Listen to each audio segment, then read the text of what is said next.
Today, we are delving into the world of mental health, especially addressing the issue of anxiety. We're often told to push away our feelings of anxiety, to do whatever we can to eliminate them completely. But today, I want to change this notion. I believe that we don't necessarily need to completely erase anxiety from our lives, and more importantly, we shouldn't feel compelled to do so in a forceful or harmful way because it can easily lead to dependency.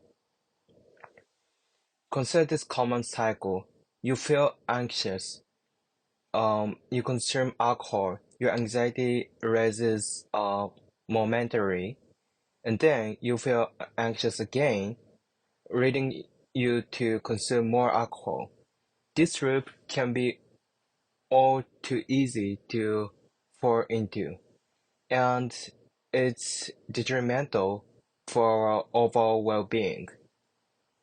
So, what's the solution? One approach is to diversify the ways you cope with anxiety rather than always resorting to one method like alcohol. It might be more helpful to keep your consumption moderate and mix it up with other healthier ways of handling stress.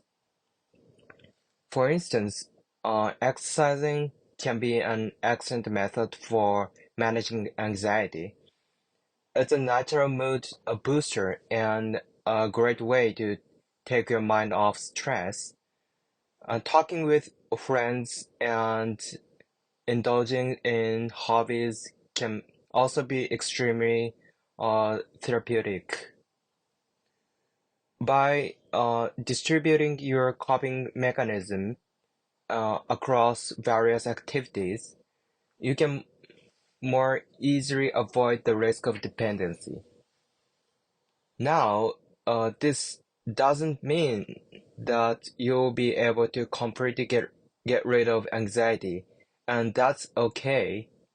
Remember, a certain level of anxiety actually be beneficial. It can push us into action and help us prepare for future situations. Anxiety is not necessarily a villain. It can coexist with us and play a constructive role in our lives. So next time you are feeling anxious, remember you don't need to push it away forcefully. You have options and it's okay to feel this way sometimes. So that's all for today, everyone. If you found this helpful, don't forget to give it a thumbs up and share it with your friends. Thank you for watching, and remember, it's okay to feel anxious. You are not alone in this journey.